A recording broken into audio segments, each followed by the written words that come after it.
welcome to the all new, all different number one comics podcast, episode number 61.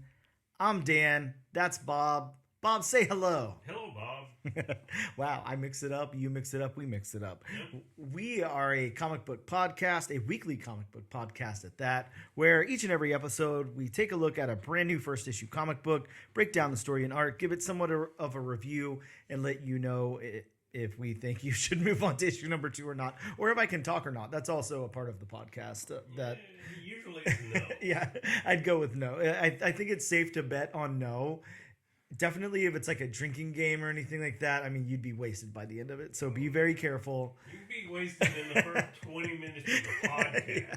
Take a drink every time Dan messes up a word or stumbles on his own words. Ouch. It'll be a fun game. A very wasted game. Not at all.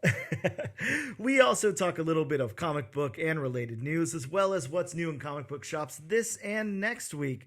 Bob, this week we're going to be taking a very deep dive into the all-new number 1. From Marvel Comics Ghost Rider Final Vengeance.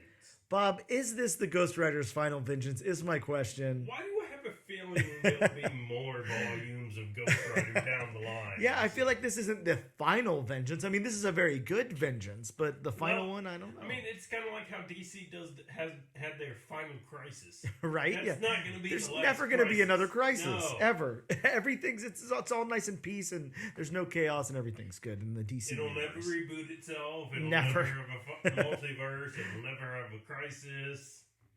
Well, crisis averted over in the DC universe. We're going to take a quick break and avert our own crisis. We'll be right back.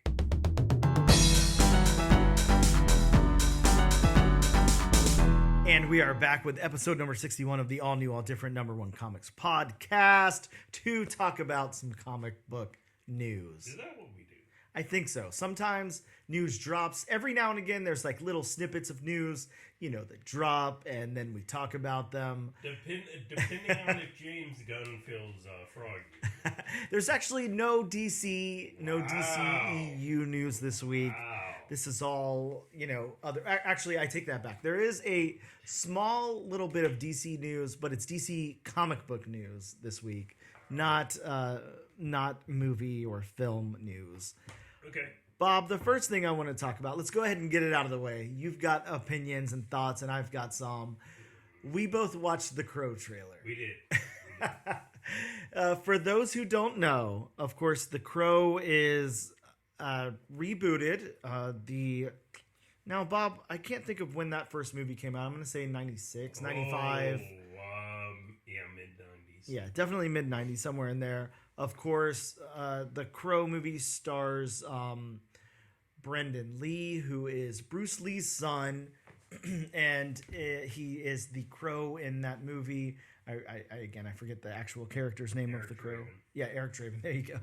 Such an edgy name, right? Sounds super edgy. It's just synonymous with that look there. But yeah, the original film stars Brendan Lee, who is Bruce Lee's son. It's his first big role in anything, and he's going to be like a huge Hollywood star because this movie does pretty good and everything. Yeah. But instead, what happens is the big climactic scene where he's shot and assumingly killed by the thugs and everything, but oh no, he's not, because he's kind of like undead or whatever. He actually gets shot for real and killed on set. And a very, very unfortunate accident. Like crazy. And Bob, I don't know about you. I never dug much into it. I of course know the lore and everything. I know what happened, but the other day it just so happened to come up on my YouTube recommends. There was like a little bit of a deep dive into what actually happened. So they really went into the story. I'm not going to be able to recant like every single detail of it here, but basically what happened was, it wasn't that somebody put live rounds in the gun. What happened was they were working with blanks the way they were supposed to, but there was something else lodged in there that wasn't properly inspected. And that's what caused him to, get shot and everything. So that's what caused his death there. But also, he was shot, and everybody thought he was just doing the scene. He was supposed to kind of look like he was being killed there. And there was the big reveal in the movie, like, oh no, I'm not dead, type of thing. And so everyone was like, oh, he's really committed to the part, whatever. And it took like a few minutes, and they were like, or, minutes or whatever relative time. It took like a little bit of time, and they were like, hey, he's not getting back up. What's going on here? and people rushed over and medics rushed over and stuff, and he was doing okay. Like, he wasn't bleeding out. His blood pressure was like somewhat stable for somebody who just got shot. Like, it looked like, you know, they were going to rush him to the hospital, clear this thing up, and it would be okay. But it just turned in like a second. Like, his blood pressure went through the roof. He died. Like, really crazy story. Like, really crazy, really sad. So that's kind of the history of The Crow. You know, of course, The Crow was a comic book, you know, in the late 80s that was written. And it was actually written by... I'm not going to remember the writer's name here, but it was written as a form to deal, as something to deal with his grief, because that guy lost his either girlfriend or fiance, I can't remember what it was, but to a drunk driver. So he lost her and then wrote this comic to deal with that grief. Then the movie happened. I mean, it's just a lot of grief going on around this thing. So The Crow was basically therapy. Yeah, absolutely. So... yeah, really, really crazy. You know, I strongly recommend, if you guys haven't seen that movie, I mean, sure, it's aged a little bit. It's got that real, you know, Tim Burton-y, like, Gotham City vibe to it. Yeah. You know, it's real dark and everything. It's real archetype characters and everything. But The Crow himself is really cool. Brendan Lee gives a really good performance. I think it is such a good movie. I agree. It's very enjoyable to watch. I mean, like you said, it's a product of its time. Yeah, absolutely. And it hasn't exactly aged the best, I guess you would say. Sure. But I mean, it's aged a lot better than it should have, and it was a lot better movie than it should have been. Right? Yeah, it was very, very enjoyable. I mean, I remember, I think we've talked about this before, but God, I remember it being such a cultural impact. And you know, we're from the same generation, so I'm sure you do too, but I had lots of friends who dressed up as the Crow that Halloween, and you know, you just saw a lot of people with that makeup and everything on. Everybody had the long hair anyway. Like, actually, and this isn't comic book related, but you know, I've mentioned on the podcast, and I've mentioned to you how I've been a huge pro wrestling fan since I was 4 years old. Yes, and actually, there's a worldwide beloved wrestler who just had his final retirement match. Okay. Who, you know, his original gimmick, so to speak, was that he was a blonde-haired, you know, surfer type guy. Mm-hmm. Painted half of his face like bright colors. Came out in bright robes. Yep. But he reinvented himself into the Crow character. He started wearing a black trench coat. Painted his face white with black streaks. So yeah, it was really cool. Had like, you know, shoulder length dark hair. Yeah. So, wow. So he took on the whole vibe of that character. Yeah. Oh yeah. Really cool. And I'm just looking here. You know, I feel really bad that I didn't have the name of that creator. It's James O'Barr. Okay. So it's one of those names. It's like, you know it the second you hear it, but it just wasn't on like the tip of my tongue or anything. But yeah, James O'Barr. And that movie did spawn like a couple of sequels. I remember they weren't. I don't think they were even theatrical. I think that they were like straight to video or whatever, you know, back then. But one did have Kirsten Dunst in the role of like the girl. If you remember that. I do remember hearing about that. I don't think I've ever seen it. Yeah. I haven't watched it. I do know about that. And I'm actually seeing here too, this is pretty crazy. There was a television series called The Crow's Stairway to Heaven in 1998 based on the first film. I had no clue. That's pretty crazy. Either way, you know, to get back to the news here, you know, to get back to what we're talking about, the Crow is rebooted, and you know, it's going to be remade here, and it's starring Bill Skarsgård as Eric Draven. Yes. And now I don't know how to pronounce this person's name. I'm not sure who this is. Like FKA is their name. FKA Twigs as Draven's fiance. I'm not sure how you pronounce that.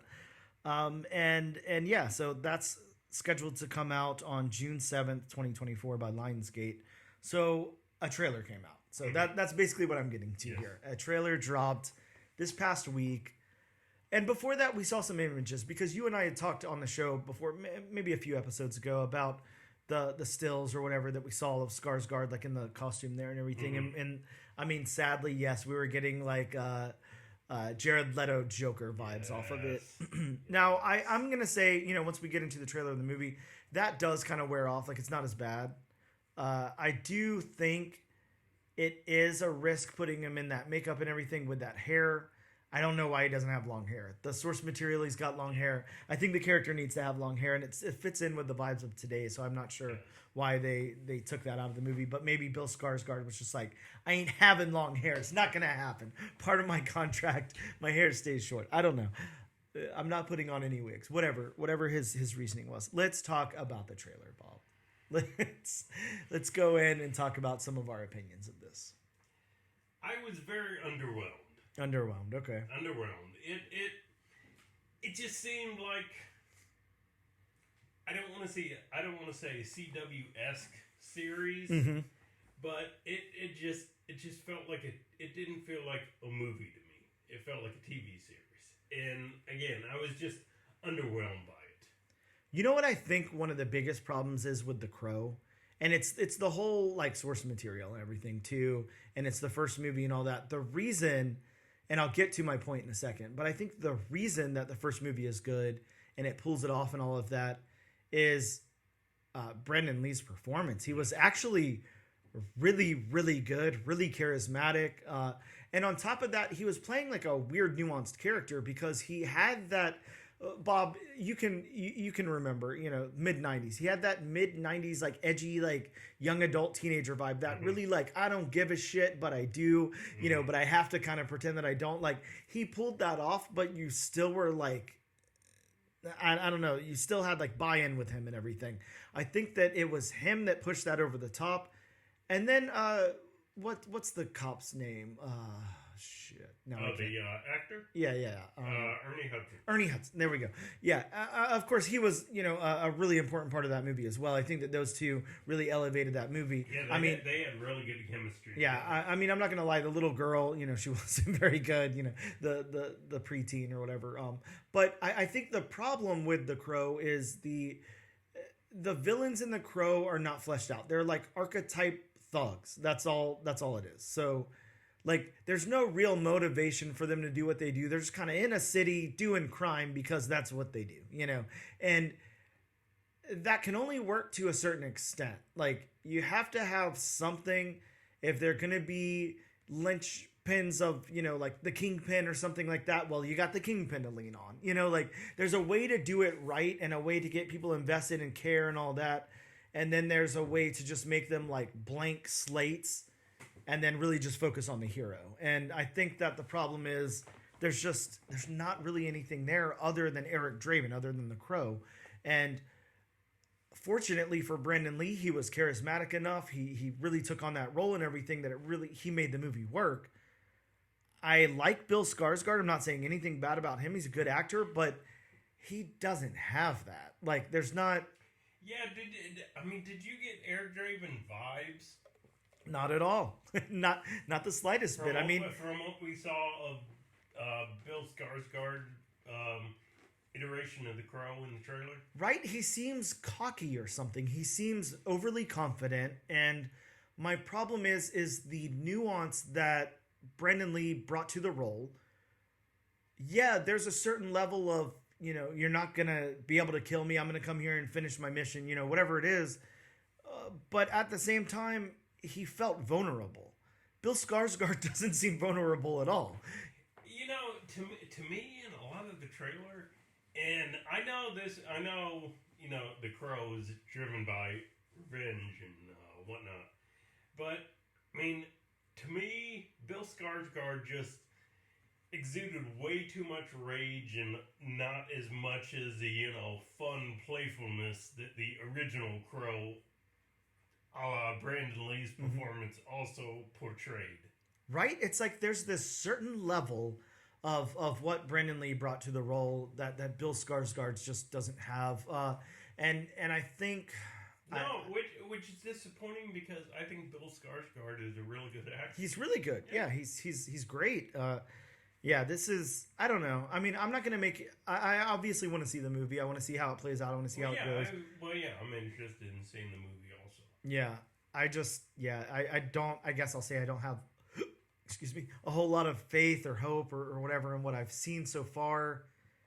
Hopefully that turns around. Yeah, they have to do something to wow me, with subsequent trailers. Yeah, definitely. Now, one of the things that I thought was pretty interesting, they seem to be focusing a lot on Eric and his fiance's like relationship in this trailer. Mm-hmm. You're seeing a lot of it, whereas in the original movie, you don't really see any of it. You just know that she's killed. There's like a couple of flashback scenes here and there, but they're very short. You don't see much of her at all. It's more focused, around him coming back and everything. This seems to be like riddled with that. Like it's all throughout it. It's got them in the bathtub together. It's just got all kind of stuff. Mm-hmm. So I think that they're really trying to sell us on their relationship and their love and everything. And I think that probably is pretty important. I don't know if you've read the source material. I've read the first issue of The Crow and that was it. It's not my scene. It's very, very indie comics in the mid 90s. So, there's some things I'm able to get into. I mean, I'll go back and read something like Johnny the Homicidal Maniac or something like that. Okay, that's readable. It's fun, whatever. The Crow is not that. Like it's a slow burn. It's weird. It's like if you took Batman and it's kind of Batman-esque. I don't know. It's pretty other than he's really out for blood. That's really the big difference. But Batman or Spawn or something. Of course, another big thing about the movie, besides Brandon Lee's performance, was the setting. Yes. Of course, the setting was the tone at the time in the real world. I mean, yeah, that people were starting to, rebel against the establishment. Sure. And Rage Against the Machine. Right. There was that whole emo, and then you had the rise of the punk bands and all that kind of stuff. Mm-hmm. Which, I don't know what it was, but I just was not getting that by the overall tone of the look of the city. I mean, it just didn't seem like it had that vibe, which I know, the world has changed since then, but I don't know, it just didn't seem as, the whole, dark, emo kind of look to it. Well, like you just said there, and you pointed out, the thing about this movie was it was a vibe. There was a vibe to it. Mm-hmm. It really played on, maybe it was a marketing thing. I'm not sure. Maybe it just appealed to these kind of people. But like your outsider, like kind of like alternative, like teenage audience or whatever. That's who was made this like a big hit. Right. The box office and everything. Everyone was going to see this movie as a cultural phenomenon. It was very very big. And I mean, talk about soundtracks for a second. Like the soundtrack was a big deal. Everybody bought that soundtrack. Everybody had that CD. I have it pulled up right here because I don't remember everything that was on it, but it had The Cure on it. It had the Jesus and Mary chain. It had Rage Against the Machine, Helmet, New Order, Joy Division. So it was playing into that like newer kind of like whenever like college rock was kind of becoming indie rock. Whenever post-punk was becoming whatever it became, goth and stuff like that. And then you had your heavier stuff in there, like Helmet and Rage Against the Machine, that heavy alternative. So of course that's going to appeal to, that audience that's out there listening to those bands and all of that. It was a big cultural phenomenon. And what is this building on? And I mean, two of the villains were members of the Red Hot Chili Peppers. That tells you anything right there. Well, hey, there you go. Yeah, it's just it was such a vibe, and I don't have a problem with this movie, but it looks like a generic run-of-the-mill superhero movie. If that, whatever that is, it looks like that kind of thing. So I don't know. I'm not disappointed in the trailer. I just think that they really, really missed the mark on vibes. But maybe the movie will come out and it will change that. Maybe there's stuff in there we're not seeing yet. I really hope so. maybe we're just looking through it with rose-colored glasses. Sure, yeah, and I have to remember too. I mean, we're old. we're old. If it's appealing to teenagers, maybe we're just too old. We're not the demographic anymore. Mm-hmm. So that's fine too. But I do remember that being such a vibe, such a thing for the kids back in the day, back in '94. Moving on to other news, and this is more movie news. This is more option news. 8 Billion Genies. I know you're familiar with 8 Billion Genies. That came out, the first issue came out in May of 2022. It was a COVID comic. It was Charles Soule and someone Brown. I can't remember. But this is such a cool series. I don't know if you read it or not. I think it's an 8 issue, something like that. It's basically like whenever the 8 billionth person is born on the planet, for some odd reason, everybody all of a sudden gets a genie. And what the world is, how that world is. Everybody out there is with a genie. They all get like a couple of wishes or whatever, or a wish. And, people are wishing for some crazy shit, and some people are using it very responsibly and all of that. But it is a... Most irresponsibly, I'm sure. Yeah, it is a nutso movie. And the solicit for it, just so you know, the quick solicit is: chaos ensues after 8 billion genies grant everyone in the world one wish. Okay, yeah, so it was a single wish that each person got. It's such a fun, cool, like little miniseries. Quick, easy read, really good art, really good writing. And yeah, just a lot of fun. And that was, Charles Soule writing and Ryan Brown doing the art there. So why this is up in the news this week is Amazon had picked up the rights for the movie a little while ago, and what they're announcing now is pretty crazy, pretty impressive. So what they're saying is this is not just a movie. This is a expansive cross-media universe, starting with a feature and then going into God only knows what. I don't know if they're trying to do video games, television series, cartoons, but they said a very expansive cross-media universe. So they really pumped some money into this thing. Amazon really went big, and what they're doing, so it's Seth Rogen's production company is adapting it. Okay. And you've got Rodney Rothman, who wrote Into the Spider-Verse, writing it. So this is pretty stacked in its favor that this is going to be something. Amazing or not, I mean, they have a lot of faith in this. And this is a good story. I think, try to think of all the genie stories. Of course, we have Aladdin, we have Bewitched and I Dream of Genie and things like that. But it's always a cool concept because you can do anything in the entire world with it.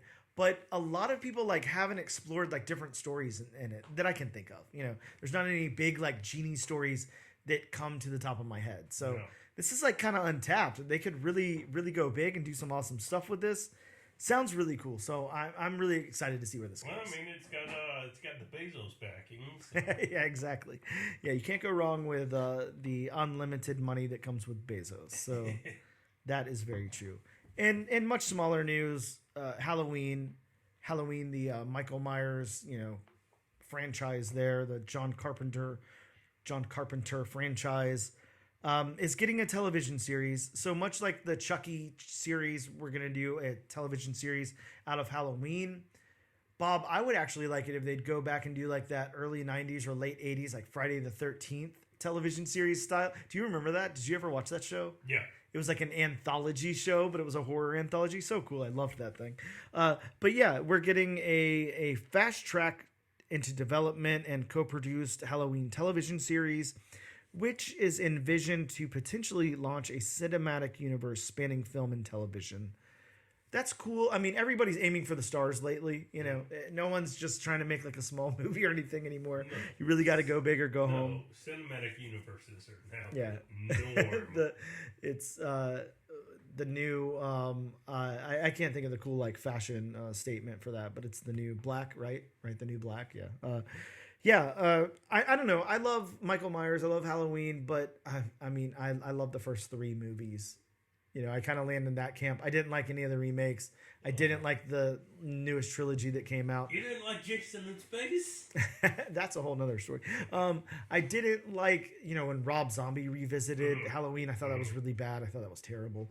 But, sorry, for my money, I don't want to see Rob Zombie doing any film. I think he's a visionary, and he comes up with some really cool ideas. He might be too much of a visionary. Yeah, but it's he does the same thing over and over again. Right. We get it. You like Texas Chainsaw Massacre. That's real life. Cool. He did do a really cool Bigfoot comic book series. If you ever want to read a cool horror series written by Rob Zombie, Bigfoot is really good. But yeah, so we're side note, we're getting Michael Myers. The reason that I really talk about that, of course, as well as I do, Chaos Comics started putting out Halloween comic books in 2000. and kind of like really the first comic book stuff for something that had been around since the 70s. That's when they started putting it in comic books. It was 2000. I actually have all of these. I was lucky enough to pick all of these up.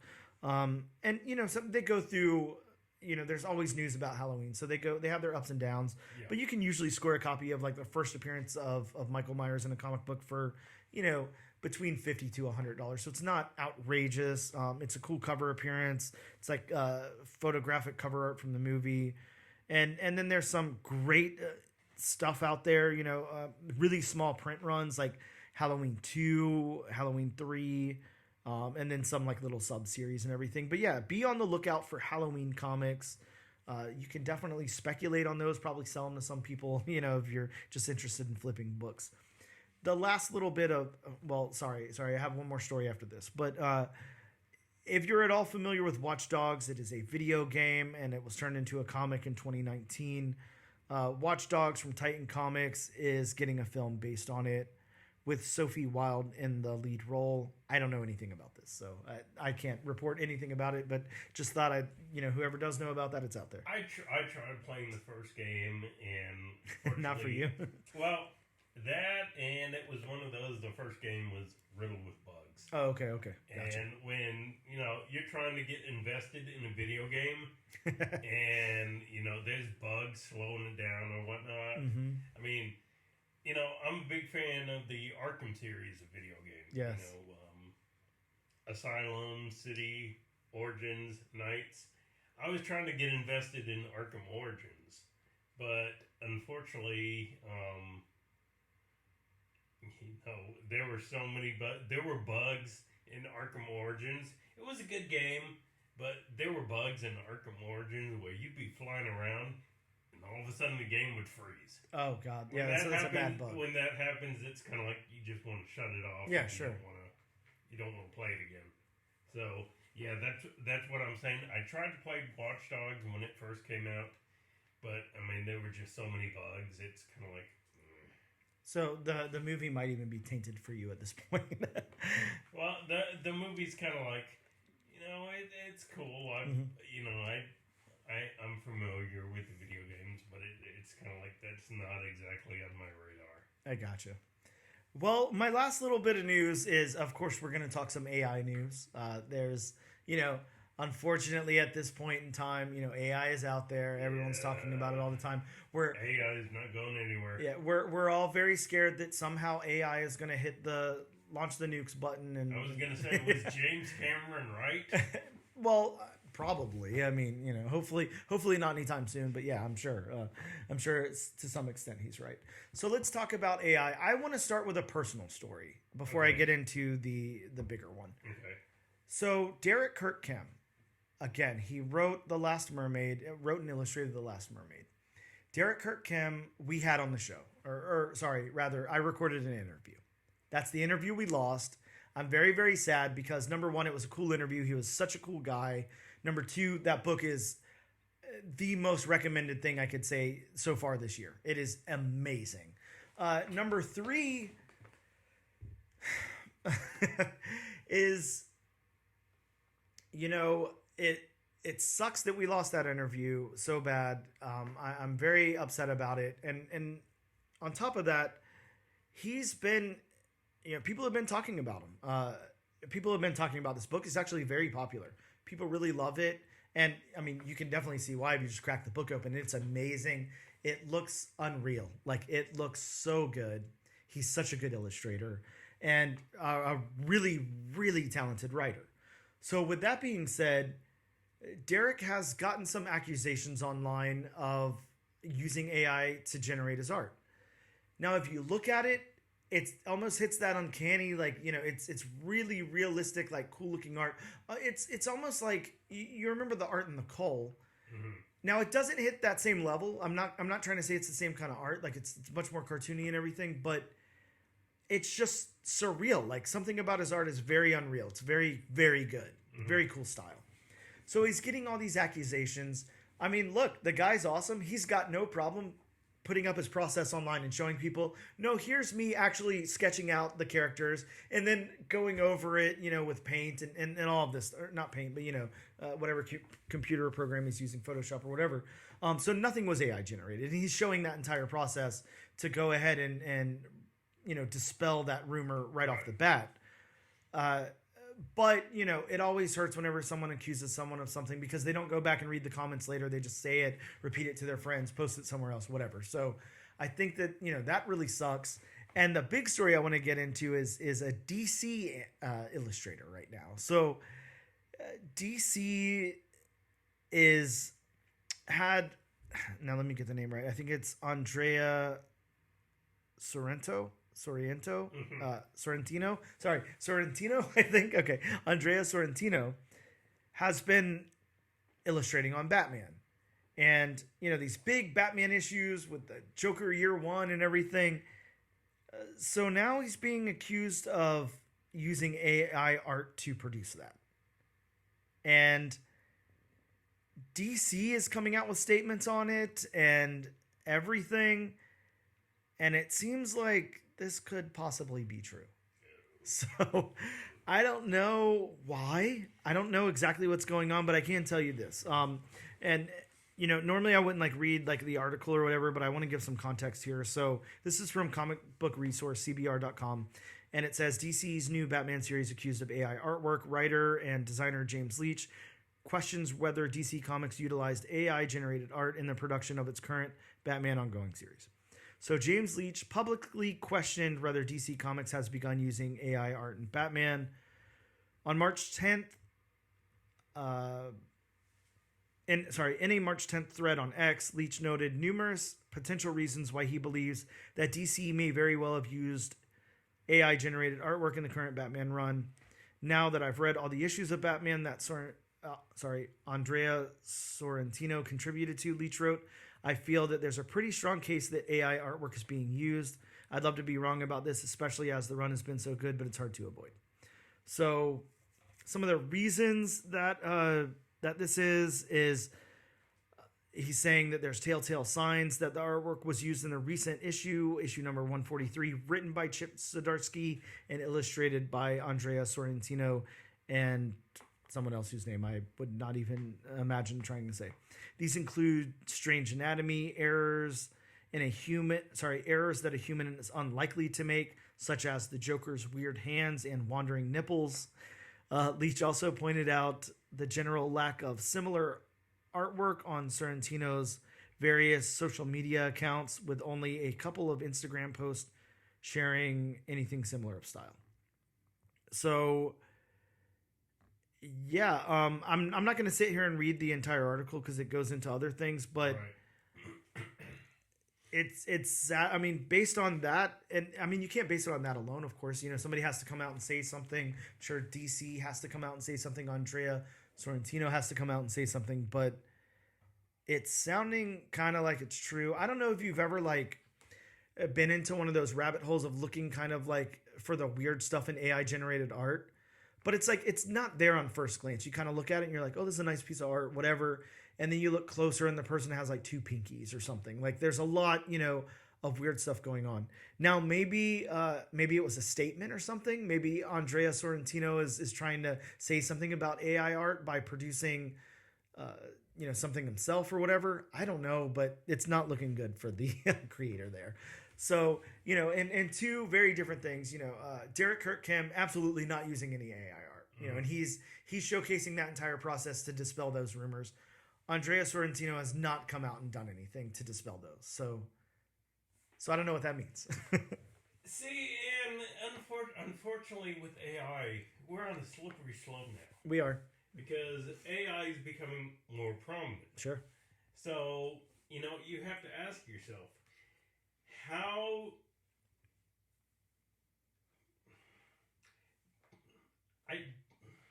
yeah, it's a hard subject. I agree.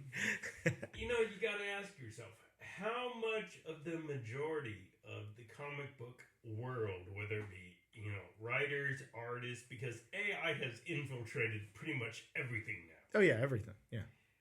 How much do they actually use AI, but you know, the unfortunate thing is people have caused it themselves. Yeah, sure. You know, it's kind of like if we didn't go down that road, then you know that wouldn't even be a talking point. But and the unfortunate thing is also, why was AI created in the first place? To help with stuff like this. Sure. So I mean, it's kind of like it sucks, and you know my opinion on AI. AI in comics, I do not like it one bit. Yeah.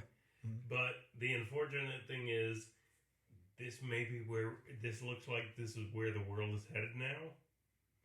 Yeah, so, I mean, it's kind of like how how much you're going to be able to police this. You know, I mean, could this be considered plagiarism?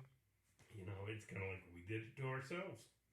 Right, and it's very interesting to think of too, because you would think at somebody like Andreas Sorrentino's level of illustrating a comic, the dude's not like, you know, hurting for work or anything. Obviously is a good illustrator. You know, was obviously working before AI art was, you know, really a huge thing. So I don't think Andreas Sorrentino is like relying on AI art by any means.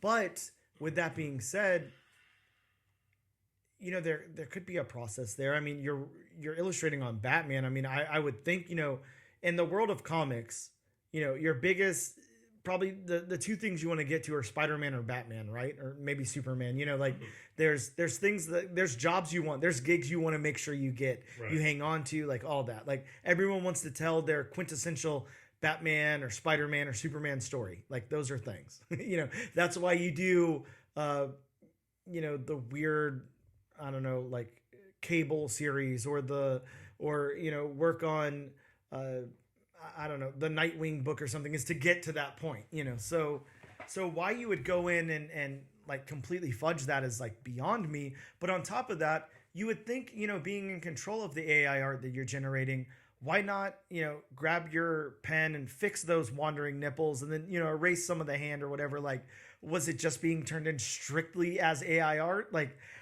I don't know. It's a very, very interesting story. I'd really like to see it unfold. And I hope that it's not true. Again, like maybe there was some kind of cool punk rock statement that Andreas Sorrentino was trying to convey here. I don't know. I guess we won't find out more until they respond to it. I'm just waiting for the day when you and I review a comic that says art by so-and-so with help from AI. Yeah. I'm just waiting for that day.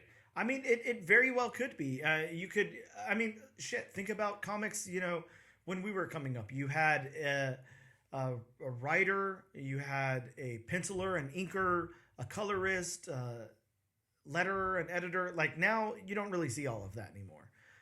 So maybe something will come up. Maybe it will say written by Bob, illustrated by Dan, with AI art by AIart.com. You know, like maybe it does have a place in comics. I don't know. Right. I'm not.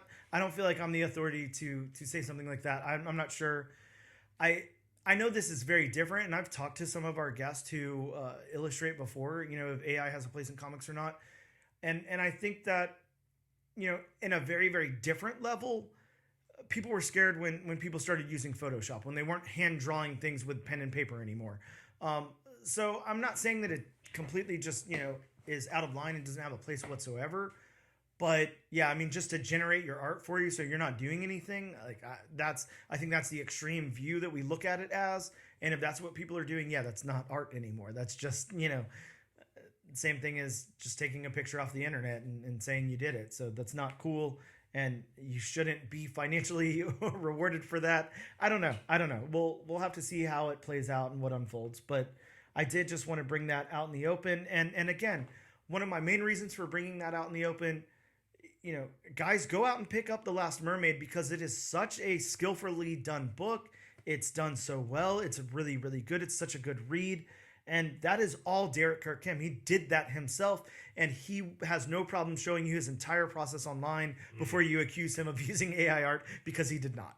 So with that being said, I mean, we've taken up a lot of time on the news here, so we'll get off our soapboxes. But yeah, AI art, in comics, it's definitely something to think about.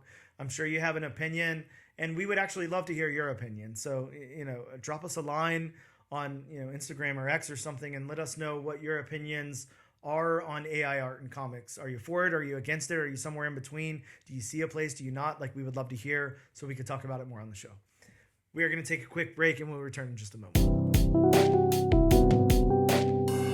And we are back with episode number 61 of the all new, all different number one comics podcast to talk to you guys about some new comic book shops that dropped in. Some new comic books. Maybe not shops. Maybe we'll go with new comic books that dropped in shops this week. Take a drink, folks. Yeah, exactly. I mean, if you're not drunk by now, I don't know. You got a high tolerance, I guess. Some new books that dropped in local shops this week. There you go. There we go, as well as online. Bob, from Marvel Comics, we have... Thank you, William Shatner. Yes. Black Widow Hawkeye #1. So the team up of Black Widow and Hawkeye in a comic book together. They both came out around the same time, so why not stick them in a comic book together? And of course, we have the newly bonded symbiote Black Widow to hang out with Hawkeye. So there's that. We also got Star Wars Darth Vader issue number 44. This one's got the first team appearance of a rebel squad of cyborgs working for Vader. Vader using AI to... Basically a walking piece of AI. Sure, yeah, I guess you're right. Star Wars Mace Windu, issue number 2, with the first appearance of Yaya, a bounty hunter. I don't love that name, It's a little goofy, Some Star Wars names are goofy, but that's goofy in a different way. I will give you that. Some Star Wars names can be very goofy. They sure are. We also got Symbiote Spider-Man 2099 number 1. And from Image Comics, we got Napalm Lullaby, a new number 1 there in Napalm. In Image. Wow, I don't know what I'm talking about. I clearly don't have enough caffeine in this coffee, is all I can say. From Boom Studios, we got I Heart Skull Crusher, issue number 1, and Mighty Morphin Power Rangers The Return, issue number 2. So we get to see what happens in that very cool cliffhanger off issue number 1. Really excited to read that one. Over to DC Comics, we got Batman and Robin, issue number 7, with the introduction of a cult that worships Man-Bat. I'd worship Man-Bat. If he was real, I'd worship him. We also got Batman Dylan Dog number 1.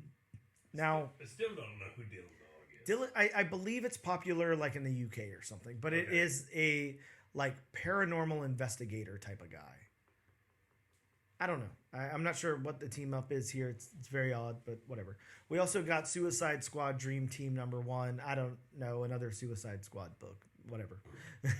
Something I'm not the least bit interested in. Over to Dark Horse Comics, we got John Carpenter's Toxic Commando, Rise of the Sludge God number 1. I love the title of this book. I love everything about it. We're just talking about John Carpenter when we're talking about Halloween. So yeah, really, really cool. Super fun. Next up, we got Star Wars High Republic Adventures, issue number 4. Now, Bob, this one's going to have some first appearances in it. Yeah. I'm going to try to go through the list here, and God only knows I won't be able to say any of these. But we got the first appearance of Drigget Parse, a Nil. I don't know what word that is. Nihil. Yeah, a Nil. Okay, there we go. Whatever the hell a Nil is, it's the first appearance of that. We got the first appearance of Jedi Master Fleur Ridlig. The first appearance Would you like me to read? Bob, go ahead. There you go. It's right there for you. I got it all lined up for you. Okay. We got the first appearance of Jedi Master Fleur Ridlig. I was close, right? We have the first appearance of Jedi Padawan Eric Lamis. I don't know. You kind of Eric Lamis. You had a pause on that one. We have the first full appearance of Jedi Master Tanny Brewell. We have the first full appearance of Jedi Padawan Eon Gorkin. Now, Bob, whose job do you think it is to come up to name the Star Wars characters? Like, who's doing this? I actually wish I had that. I wish I had that job. It's so interesting sometimes, the wacky words that they come up with in Star Wars. I love it. Okay. Well, moving over to Dynamite, we got Thundercats issue number 2. I know you picked this up, Bob. Yes. This has the first appearance of Calica, a new Thundercat, exclusive to comics, or at least so far exclusive to comics. Over to Oni Press, we got Rick and Morty Super Spring Break Special number 1. And then for Massive, we got Washed in the Blood number 1, and AWA had Little Black Book number 1. Bob, I really want to read this book, and our local shop didn't have a copy. It sounds so cool. I don't know. I won't, just if you have a copy, cool. Good for you. I don't. So I'm angry about it, right? But those are some of the new books that dropped in comic book shops this week. We'll take a quick break, and we'll be back to go over Ghost Rider Final Vengeance number 1.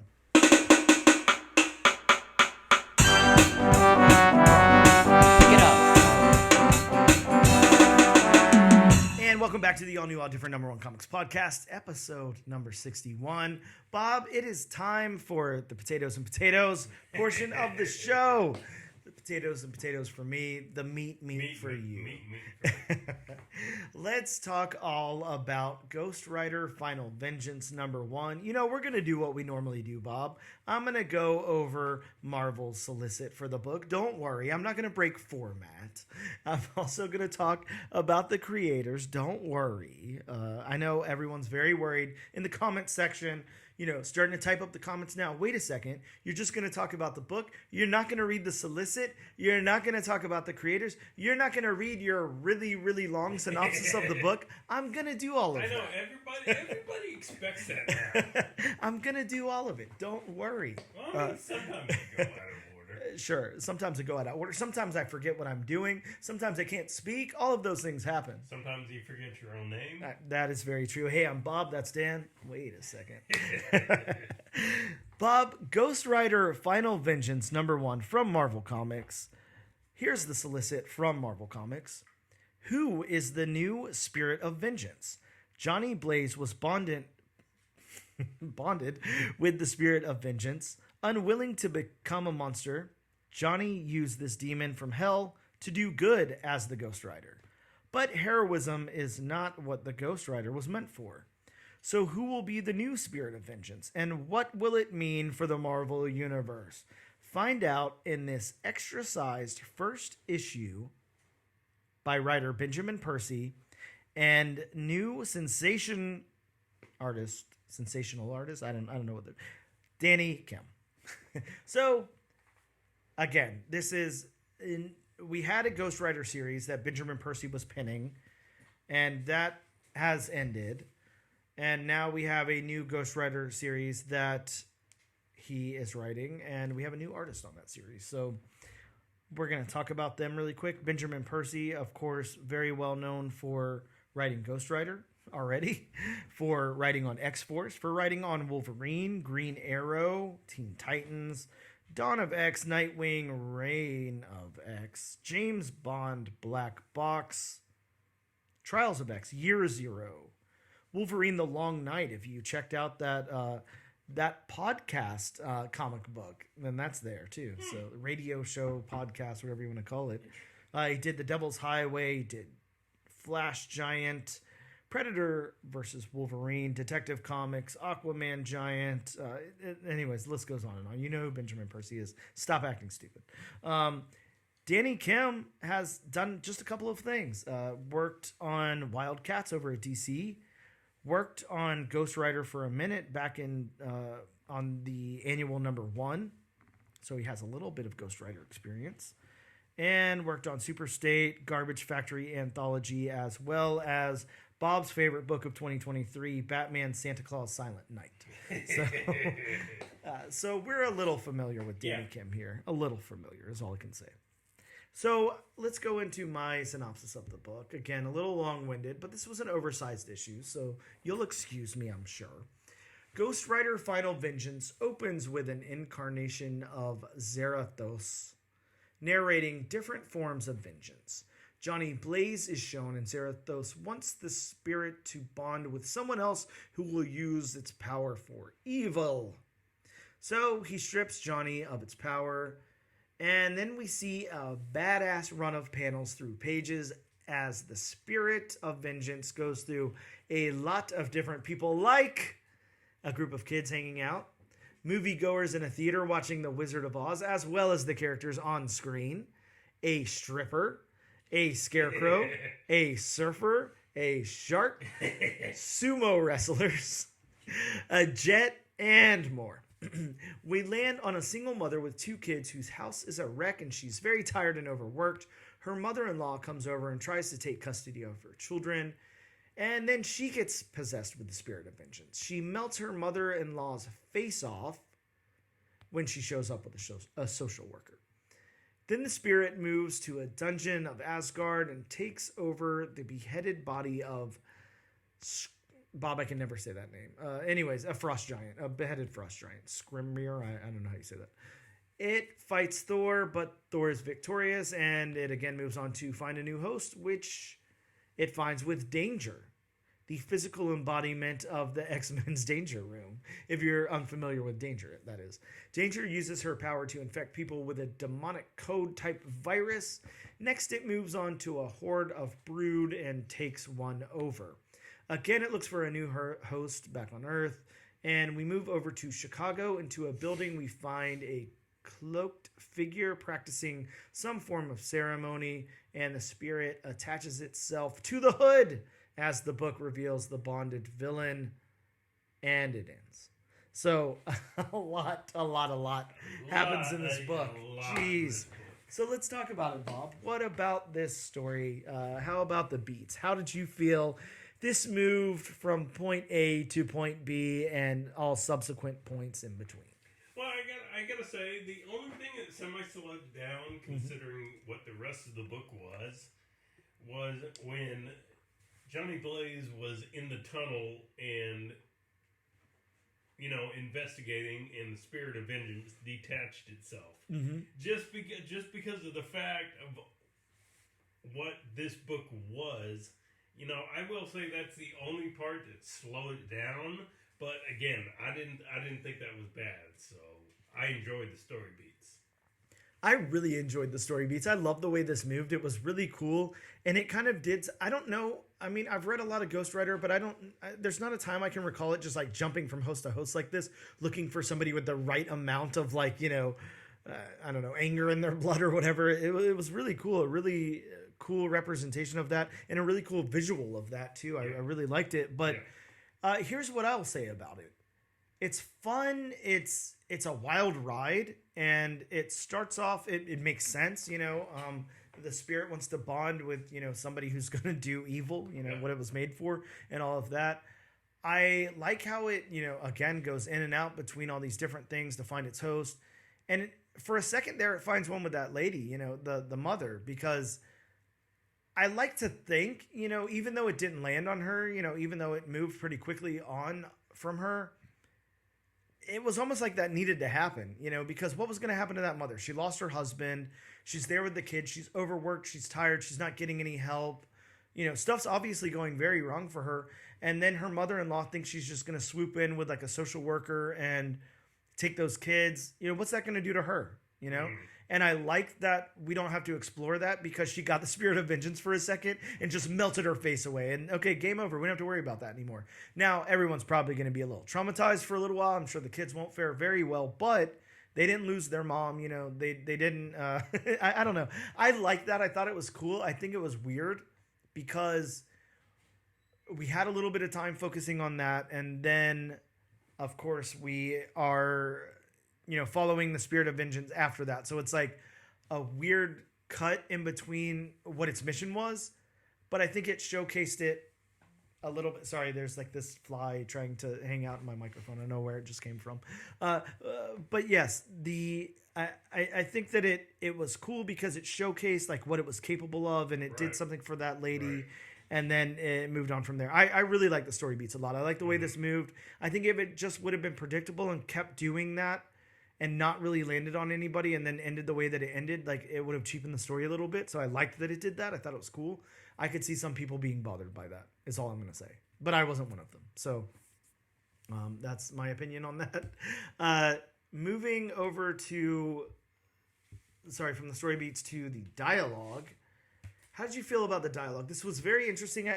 I can't say that we're going to talk about dialogue. It's more narrative, of course. Yeah. There's only a little tiny bit of dialogue here, and it's really in those scenes with the mom and the kids and everything. It's kind of the only time we're really getting any dialogue.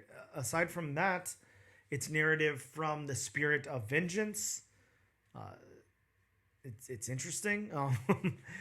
What did you think about? Let's just okay, Bob. Instead of separating this, let's just group it together. What do you think about the narrative / dialogue here?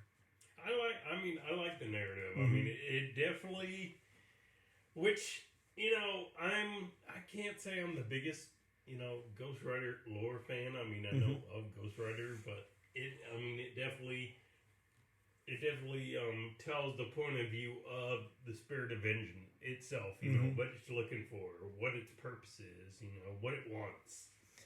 Yeah, and I really like, again, I mean, I don't know that this is necessarily narrative or dialogue, but like I really like how it's just moving through all of that. Like it's looking for that tiny little bit of, do you have this in you? Do you have enough of this in you for me to possess you, and then we can do some work here? It doesn't find it in the surfer. It doesn't find it in the shark, the stripper, like the scarecrow, all of that. It finds it in that mom for a second, in that moment, but she's not an evil person. She's not going to go carry out, its will. But the hood will. The hood definitely will.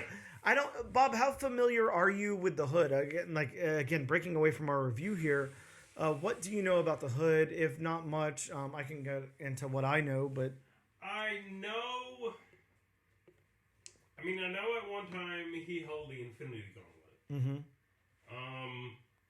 I know a little bit about him. I don't know a whole lot about him.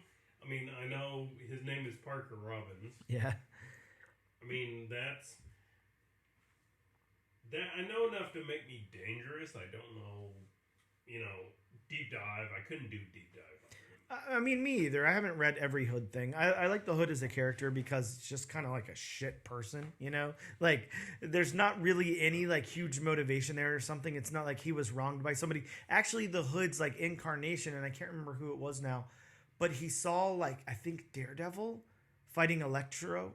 Maybe that's what happened. And he was, like, rooting for the villain. He was like, that's cool. And became obsessed with supervillains, and inspired by them. So kind of like a different origin story from, somebody who sees a superhero and is inspired by them. But basically, Brian K. Vaughan invents the character like back in 2002. And gets like a 6-issue like limited series based on the character, and fleshes out the character's backstory and stuff and all of that. And then, he's doing some stuff with the New Avengers, Secret Invasion, whatever. Popping in and out of things like Marvel Zombies, Punisher, Iron Man, that Dark Reign book, and really making some appearances back there in like 2009 and stuff.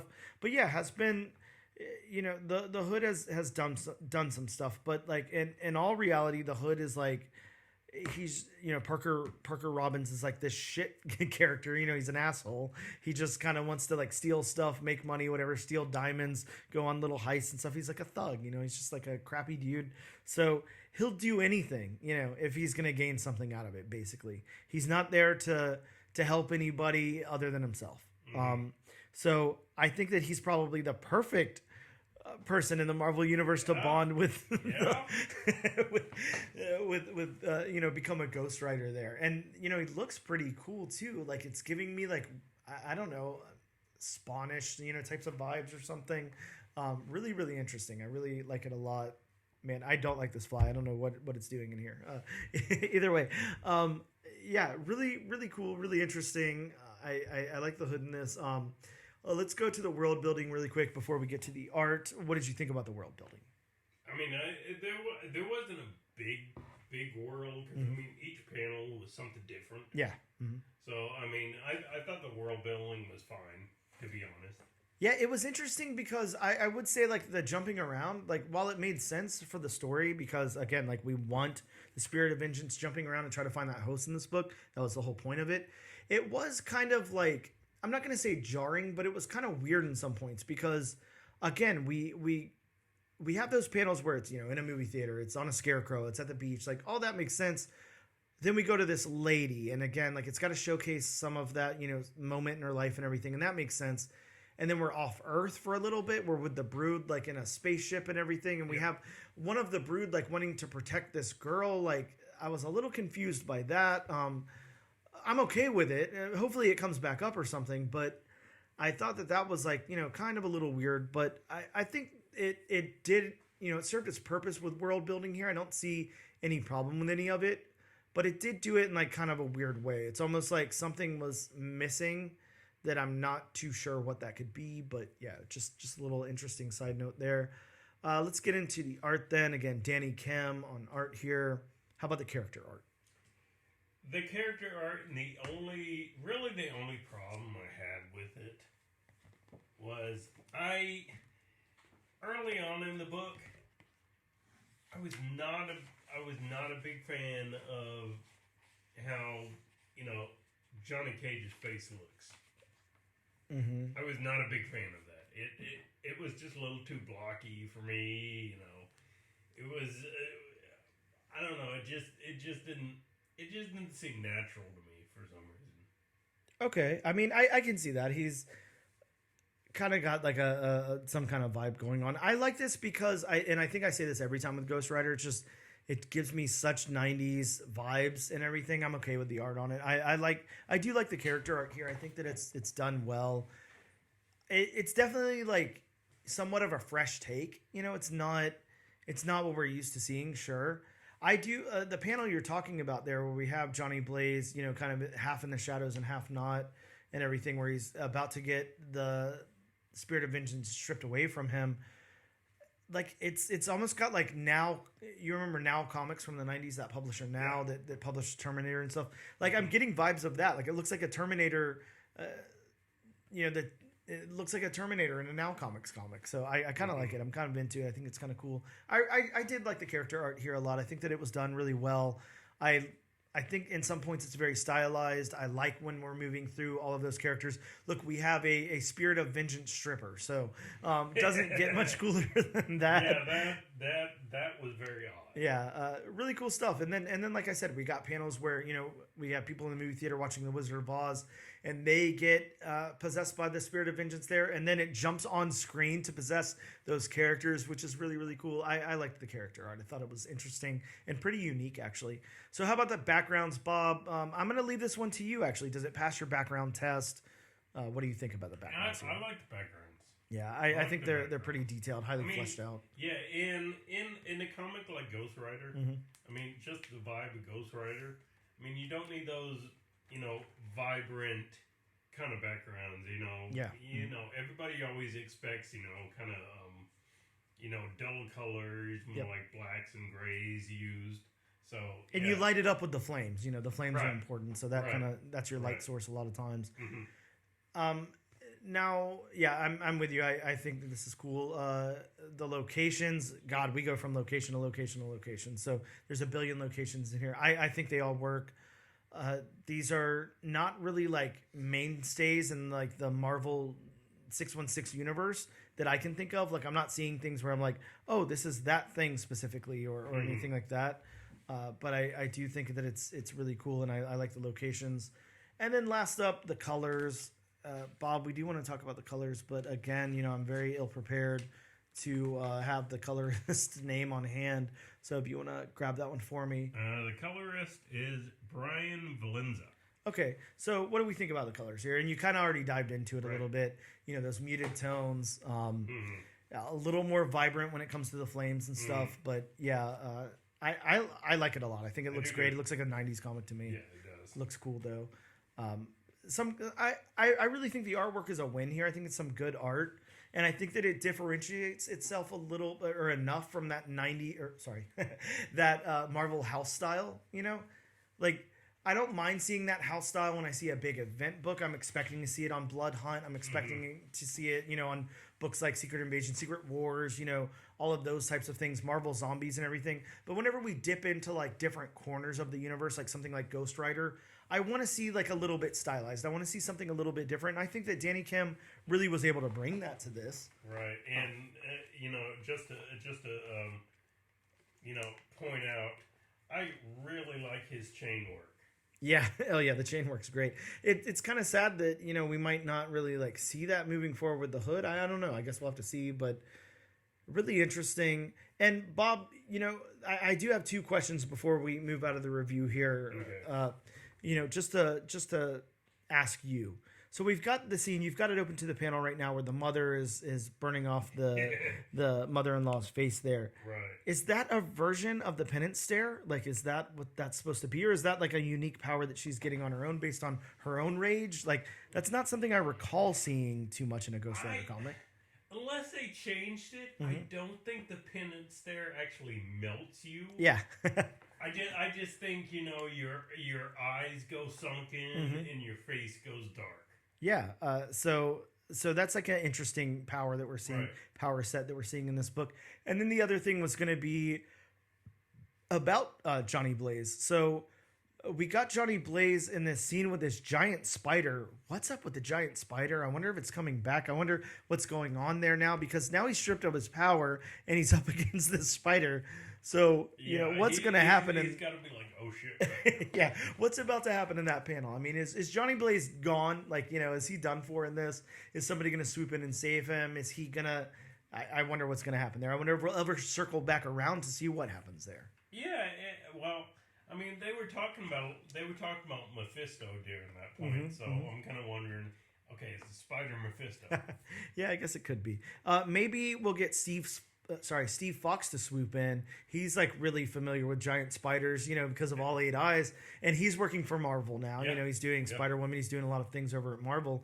Yep. Maybe we'll get him to swoop in and do like a depowered Johnny Blaze versus Giant Spiders book. That would be cool. I would definitely read that. All in all, I'm gonna go first. I don't normally do this, but I really enjoyed this. I had a really good time reading this. I read it 3 times. I liked it a lot. It's a very quick, easy read, and it's very it's like a pleasure to read. It was a lot of fun. It's not high stakes really, unless you're like a huge Ghost Rider fan. But it's cool, and it's almost... I'm not going to say it's a what-if story, but it almost kind of has those same kind of vibes, Now, do we think that Johnny will never end up with the Spirit of Vengeance again? No, I think that, at some point it'll come back to him. Sure, after this series is over, probably. Yeah. Do I think the Hood is going to be the, Ghost Rider forever? No, I don't. I'm sure he'll go back to his normal self, too. But this is fun. This is almost like a what-if type scenario. And, like, it really goes to some cool places along the way. I like this a lot, and I absolutely, 100% want to see what's going to happen with the next issue. So I highly recommend it to everybody. Bob, what do you think? Yeah, I'm like you. I mean, this was it. Even despite, all the individual panels and then the narrative from the Spirit of Vengeance, this was really a quick and easy read. Yeah. It really was. And, I mean, it's definitely enjoyable. Yeah, it's like a low stakes, high fun, read. Especially if, you grew up with Ghost Rider or anything. I mean, think about all the potential, Ghost Rider, the Spirit of Vengeance has to go, and it explores some of that. So I think that that's really cool. And or if you're a Red Hood fan, it's kind of like, the Red Hood is finally getting some love again. The Hood, not the Hood. Well, we're in Marvel, not DC. He's central. Yeah, sure. But yeah, no, I'm with you. Really cool, and yeah, it'll be really exciting to see what happens with this next issue with the Hood, with that Spirit of Vengeance there. So that is Bob and I's take on it. We do think that you guys should hit your local comic book shop up and let them know that you want to add this to your pool and check out issue number 2, because we certainly will be doing the same. We're going to take a quick break, and we'll return in just a moment. Did you know there was a Doctor Strange movie in 1978? Or that Tim Burton and Nicolas Cage almost made a Superman movie in the mid-90s? On Superhero Cinephiles, we take you on a journey into the world of superhero films, including the acclaimed, the infamous, and the obscure. And you might just be surprised at some of our takes, because here we want to talk about the things we love, not the things we hate. Listen to Superhero Cinephiles on Apple Podcasts, Spotify, or wherever you get your podcasts. Visit us on the web at superherocinephiles.com or find us on Twitter and Instagram at SuperCinemaPod. And we are back with episode number 61 of the all new, all different number 1 comics podcast. Bob, It's that time in the show where we talk about some of the new books that are dropping in comic book shops next week. But of course, Bob, before we say that, we have a very, very important disclaimer that we must do before time. Yes. Because right now, it's disclaimer time. It's now disclaimer time. It's disclaimer time with Bob. And as always, like I point out, I mean, this is just a list of a handful of comics that are hopefully coming out next week. We can only hope. Fingers crossed. You never know what could happen. You know, life happens. So if you want a different list or a more in-depth list, please consult elsewhere, or you can always call your local comic shop. Be nice to them. Ask, hey, could you give me a list of what's coming out next week? Bob, I know that if they're in Jacksonville, Florida, like you and I are, that we have two great friends over at Gotham City Limit that would absolutely love to go over each and every title. That's right. Hit Jonathan up, hit up Ben, give him a phone call, send them a letter in the mail, Harry Potter Owl, whatever you got to do. But let them know that you would like a detailed explanation of each and every book that's coming out in the comic book shop. And let them know that Bob from the All New, All Different #1 Comics podcast sent you. And like I always say, a please and thank you go a long way in this world. They sure do. Please and thank you. You're really hoping for that Harry Potter owl. One day I'm going to get one. Drone? Oh, God. Yeah. So, starting off the list from IDW, we have Teenage Mutant Ninja Turtles Untold Destiny of the Foot Clan #1. Bob, I don't know about you, but I'm really, I always pick up the Turtle books every week. I always get my Kevin Eastman variants and all of that. I love the Turtles stuff. I love that they're about to do kind of a soft reboot and Jason Aaron's going to take over. And I love all these little one-shots and stuff that they're doing. This one has the daughter of Shredder fighting those who lay claim to her destiny to control the Foot Clan. Didn't exactly know there was a daughter of Shredder, but... Sure. Shredderette. From Boom Studios, we have Dune, House Carino #1. And I've never got into Dune. I tried to watch that first movie a couple of times, kind of failed at it. Didn't really hold my interest very well. But I will say, if you like to collect comics that might be of value later or something, or might add mythos to a bigger story, this would probably be a good one to pick up. Dune, really hot right now. Yeah. Of course, with the second movie just dropping in theaters. And this is a prequel story that leads up to the events of the first Dune novel. So probably not a bad thing to pick up and hold on to, even if you're not a Dune fan. Just saying. No. From Boom Studios, we have Man's Best #1. Yeah, this is a very interesting story. If you guys picked up the Ash Can a couple of weeks back, this is 3 loyal pets living on the Starship Horizon, searching for a new planet to house humanity. They crash into an alien planet and must utilize their mech suits to rescue their owner. So it's pets and mech. I mean, how much better an idea can you get with that? Right? I mean, I will say, mech is kind of out there in the zeitgeist right this second because, we were talking about The Last Mermaid a little while ago. I don't know if you've read your copy yet or not, Bob, but The Last Mermaid, explores when, kind of all the water in the world is dried up and this mermaid's living in a mech suit. So mech stuff is out there right now, and it's especially cool whenever you put different things in mech. I like that a lot. It's more interesting than just throwing random, normal humans in them and everything. I think this could be a really cool story. I haven't read that Ash Can, but I'm looking forward to this one. From Dark Horse Comics, we have Dawn Runner #1. Bob, a century ago, a portal opened to our world and plunged humanity into a gladiatorial combat of Iron Kings versus an invasive species. That's not the solicit to the comic. That's actually what happened. So, look out. That is a very interesting premise. From DC, we have Batman Off-World #4. Bob, this has your favorite kind of first appearance in it, a possible first appearance of the Thanagarian, a bounty hunter. So, next from DC, we have a very interesting gimmick. We have April, Yes, it says April. Special number 1. You know, Bob, I usually try my best to stay away from these DC like gimmicky specials because, you know, they're kind of stupid. I mean, I guess it's dumb fun if you just want to get into dumb fun. But yeah, this is centered around apes, you know, and ape things going on in the DC universe. The reason that you bring this one up, excuse me, is its banana scented cover. So we have a banana scented DC comic book cover. I don't know. I mean, it's kind of like that Kong versus Godzilla, you know, with the sound wave. Yeah, with the roar and all that. Might not work. Yep. I have to get a copy because it smells like a banana. I mean, it's stupid, but I'm gonna end up with a copy of it. How much of a banana does it smell like, though? And also, my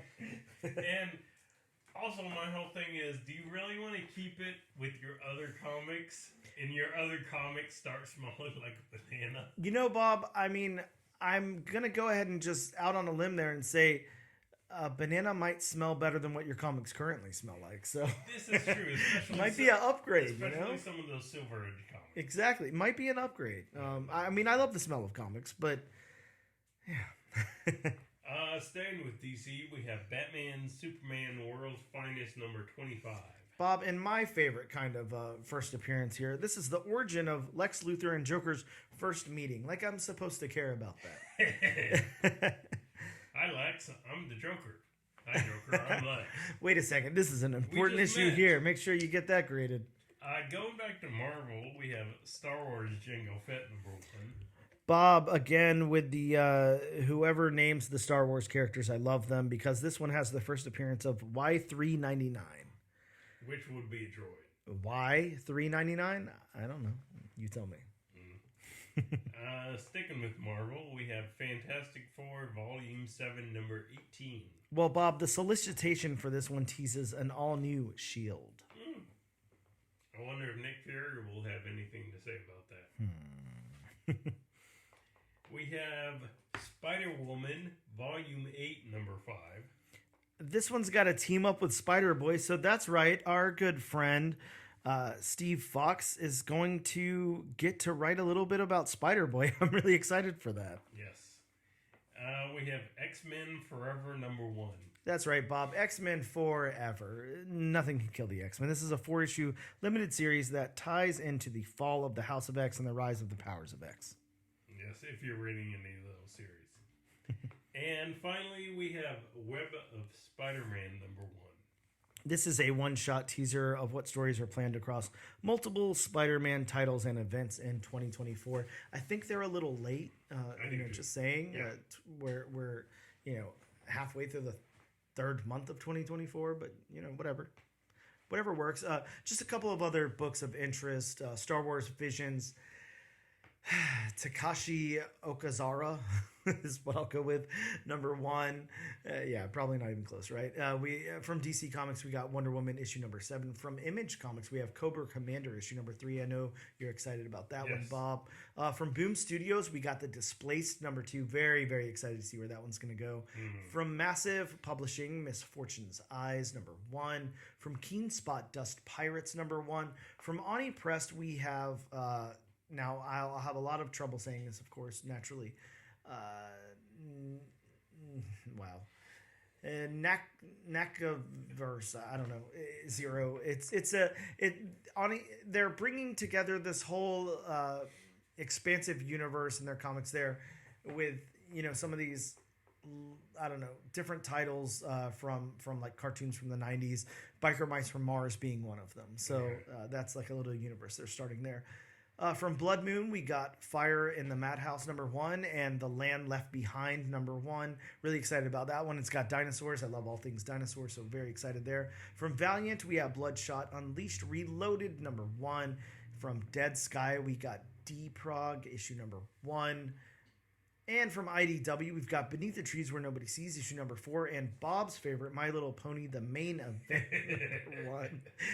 And really Bob's favorite here, Archie Comics has Pop's Chocolate Shop of Horrors Fresh Meat number 1. Now, Bob, we have 3 books over on our wheel here from the lovely wheelofnames.com, not sponsored by yet. Go to wheelofnames.com for all of your wheel spinning needs. They've got you covered there. No subscription necessary. Just tell them that the all new, all different #1 comics podcast sent you. Bob, we've got Man's Best, Jango Fett, and Dawn Runner on the wheel. Let's see what it lands on. Oh, the anticipation is killing me. Looks like next week we will be covering Man's Best, Bob. So that is the book we'll be talking about. Pets in mech suits looking for a new world for their owners. I mean, again, all you have to say is pets and mechs. Right? It kind of writes itself. It sells itself. Yeah, very, very cool. Well, that about wraps it up for us. We can't thank you guys enough for tuning in and checking out yet another episode of the All New, All Different #1 Comics podcast. But as always, be sure to use our hashtag All New, All Different Nation to be entered in our weekly giveaway.